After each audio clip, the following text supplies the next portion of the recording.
We have a treat for you tonight. Some great excerpts from President Trump's speech to the United Nations that, of course, the secular media is ignoring. I'm Randall Terry. This is Voice of Resistance.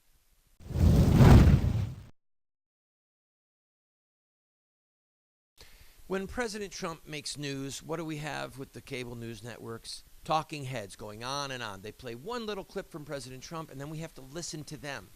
It should be the opposite. So, one little clip from me, and now you get to hear President Trump defend putting America first. We do not expect diverse countries to share the same cultures, traditions, or even systems of government. But we do expect all nations to uphold these two core sovereign duties: to respect the interests of their own people and the rights of every other sovereign nation.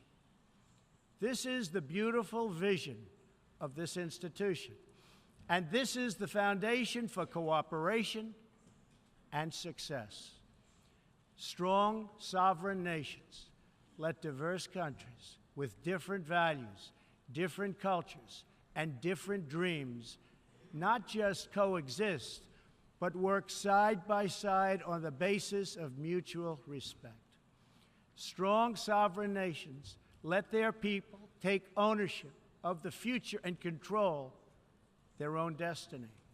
And strong sovereign nations allow individuals to flourish in the fullness of the life intended by God.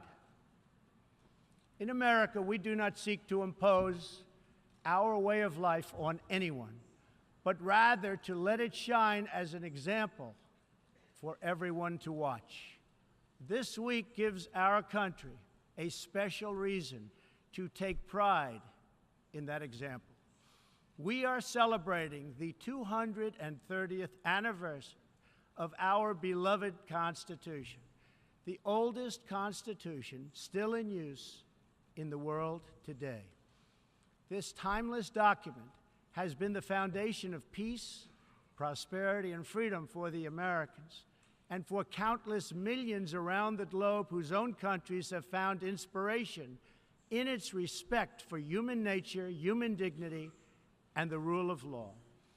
The greatest in the United States Constitution is its first three beautiful words. They are, "We the people." Generations of Americans have sacrificed to maintain the promise of those words, the promise of our country and of our great history. In America, the people govern, the people rule, and the people are sovereign. I was elected not to take power, but to give power to the American people where it belongs. In foreign affairs, we are renewing this founding principle of sovereignty. Our government's first duty is to its people, to our citizens, to serve their needs, to ensure their safety, to preserve their rights, and to defend their values. As President of the United States, I will always put America first, just like you, as the leaders of your countries, will always and should always put your countries first.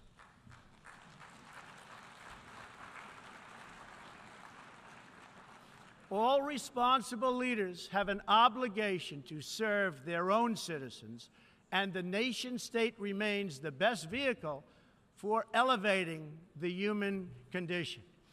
But making a better life for our people also requires us to work together in close harmony and unity to create a more safe and peaceful future for all people. The United States will forever be a great friend to the world, and especially to its allies. But we can no longer be taken advantage of or enter into a one-sided deal where the United States gets nothing in return.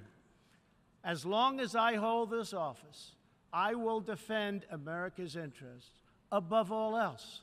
But in fulfilling our obligations to our own nations, we also realize that it's in everyone's interest to seek a future where all nations can be sovereign, prosperous, and secure. America does more than speak for the values expressed in the United Nations Charter. Our citizens have paid the ultimate price to defend our freedom and the freedom of many nations represented in this great hall. America's devotion is measured on the battlefields where our young men and women have fought and sacrificed alongside of our allies. From the beaches of Europe to the deserts of the Middle East to the jungles of Asia.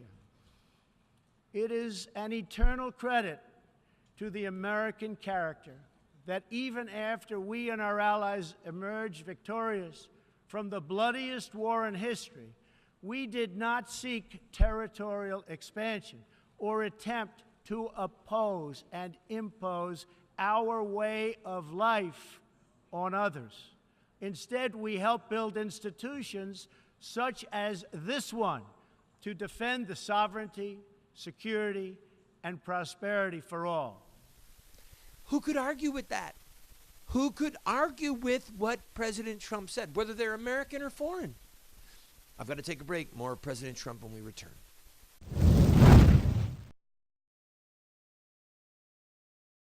Today, many so-called Christian intellectuals believe that the God of evolution used billions of years of death and destruction to evolve the bodies of the first human beings. Then, they simply declare the theory of evolution as fact to justify their unproven scientific fallacies. By the grace of God, more and more Catholics are rejecting this modern-day mythology in favor of the traditional doctrine of creation, as recorded by the Bible and believed and taught by all the fathers and doctors of the Church. To find out how sound theology and natural science confirm the sacred history of Genesis, visit the Colby Center for the Study of Creation, and be sure to check out our bookstore, which has titles like I Have Spoken to You from Heaven, A Catholic Defense of Creation in 6 Days, and A Catholic Assessment of Evolutionary Theory. That's the Colby Center for the Study of Creation.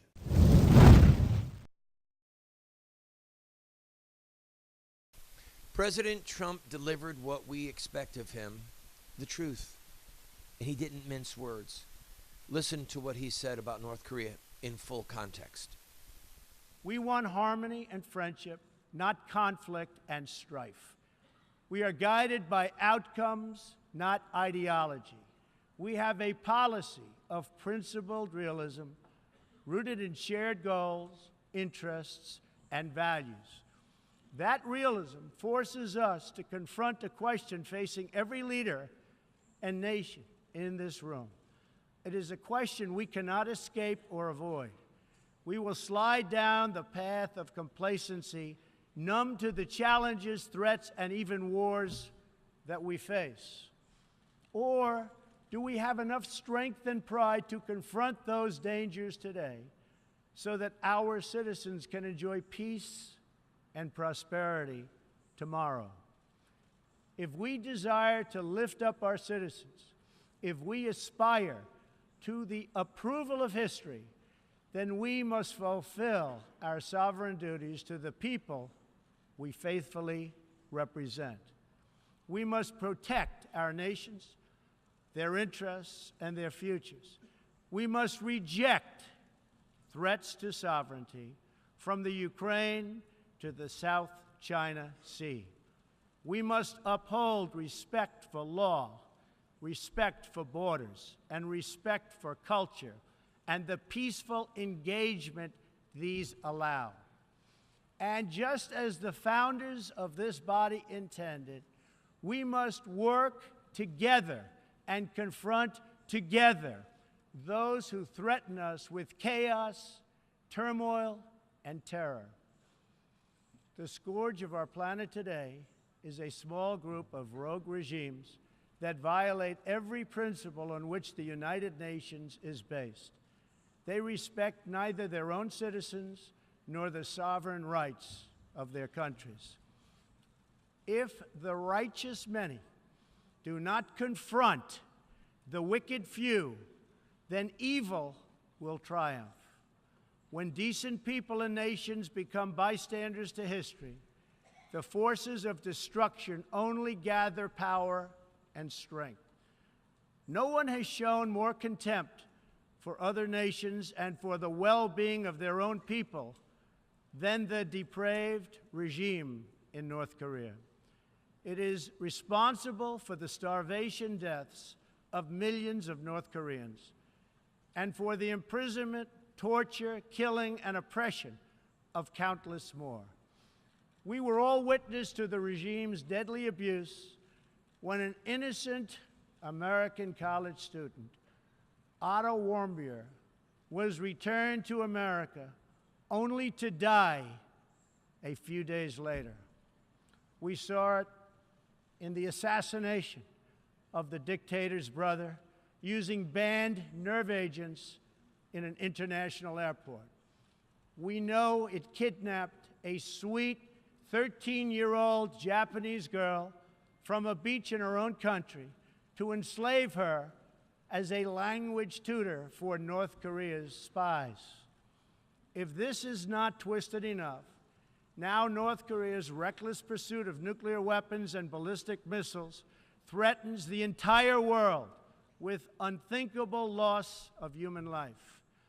It is an outrage that some nations would not only trade with such a regime, but would arm, supply, and financially support a country that imperils the world with nuclear conflict.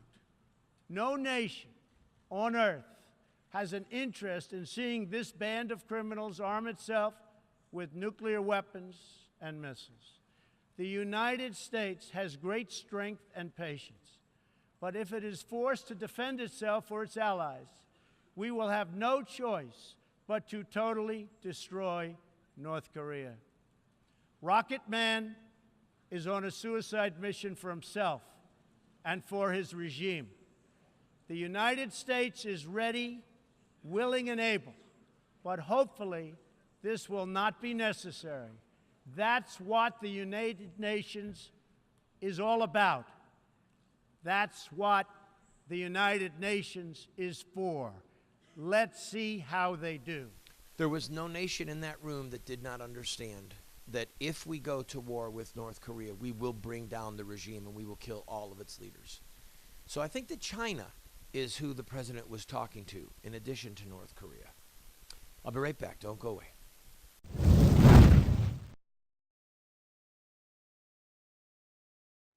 Have Muslim terrorists hijacked the peaceful religion of Islam? Or is there more to the story? The answer lies in the life of one man, Muhammad, the founder of Islam. Muslim terrorists see themselves inside a 1,400-year-old story, a narrative that focuses on specific events in the life of Muhammad. We are going to look at Muhammad's life using their most sacred literature. We will look at Muhammad at the Battle of Badr. We'll see him deal with those who mock him. We'll see the times when he used deception. We'll witness Muhammad's anti-Semitism. And yes, we will discuss Muhammad and his teachings concerning sex, slavery, and jihad. Friend, if you want to understand Islamic terrorism, get this series today.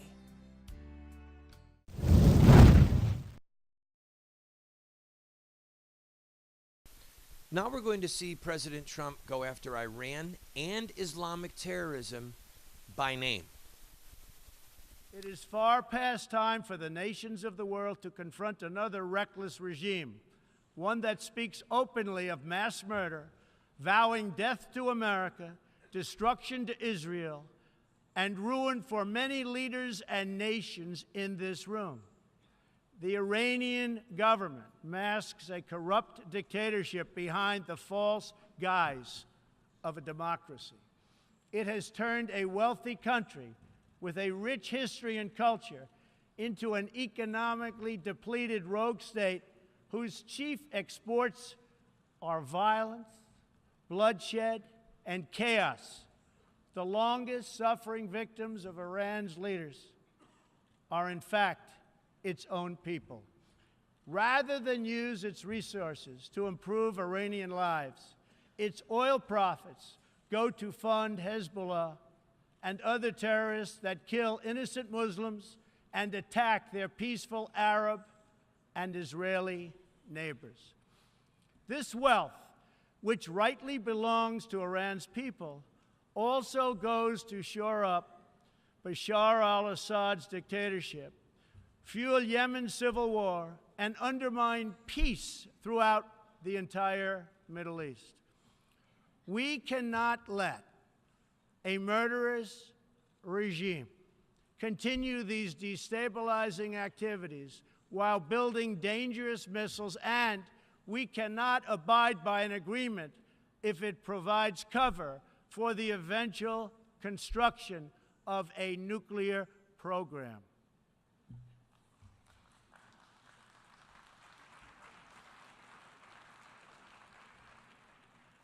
The Iran deal was one of the worst and most one-sided transactions the United States has ever entered into.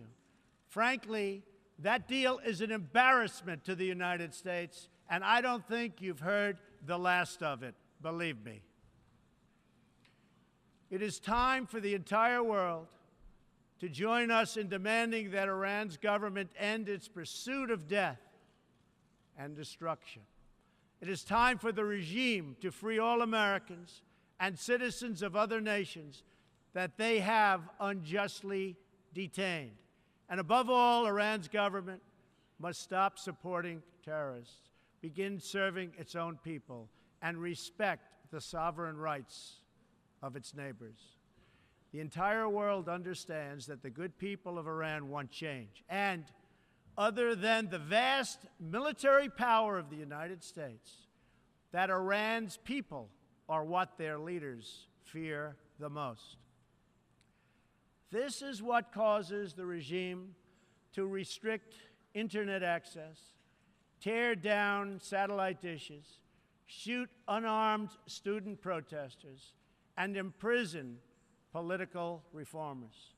Oppressive regimes cannot endure forever, and the day will come when the people will face a choice. Will they continue down the path of poverty, bloodshed, and terror?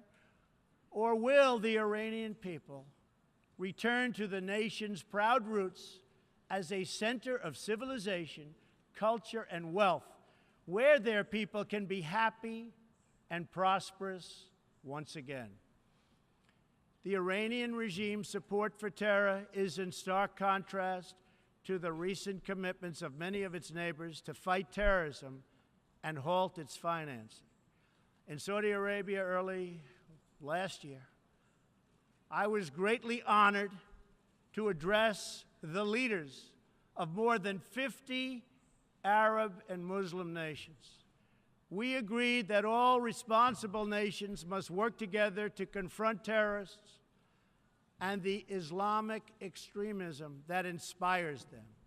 We will stop radical Islamic terrorism because we cannot allow it to tear up our nation and indeed to tear up the entire world. We must deny the terrorists safe haven, transit, funding, and any form of support for their vile and sinister ideology. We must drive them out of our nations. It is time to expose and hold responsible those countries who support and finance terror groups like al-queda, Hezbollah, the Taliban, and others that slaughter innocent people.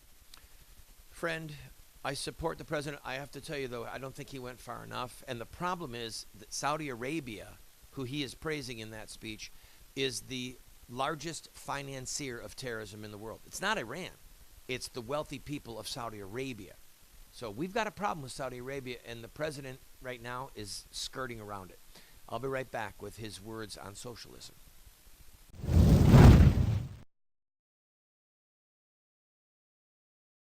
What Would Mohammed Do? Islamic Terrorism Explained is the best movie series documentary ever produced on the life of Muhammad and Islam. How do I know? because it's what critics are saying. John Moore, radio host and author, said, "I learned more from what would Muhammad do about Islam and Islamic terrorism than I've learned from everything I ever read and watched in my entire life." Best-selling author Dr. Bill Warner said, "What Would Muhammad Do is the best movie series, TV production on the life of Muhammad and Islamic terrorism that has ever been produced." Friends, this is what the experts are saying. No one has ever done what we've done. I encourage you to get 1, 2, 4 copies. Call 304-289-3700. That's 304-289-3700, or order it at the address or the website that you see on the screen. Friend, we have a series that will help you and those you love to have an impact on this country. It's called Insurrecta Nex. That's Latin for revolution against the killing of innocent people. This is the history, the philosophy, and the theology of social revolution in America. We look at the Stamp Act, the Boston Tea Party, the abolition of slavery, the abolition of child labor, women's voting rights, the civil rights movement. All of them have this in common: courage, sacrifice, dedication, and in-your-face tactics and rhetoric. That's one of the reasons that we've been losing the culture wars the last 40 years, is because the bad guys are using these tactics and we aren't. We will send you this 14-part TV series along with these manuals for students, a teacher's facilitator guide for only $40. Go to 304-289-3700, 304-289-3700.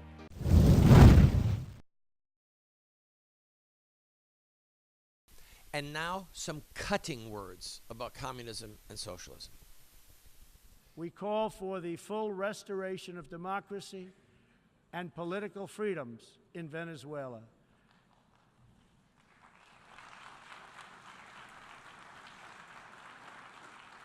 The problem in Venezuela is not that socialism has been poorly implemented, but that socialism has been faithfully implemented.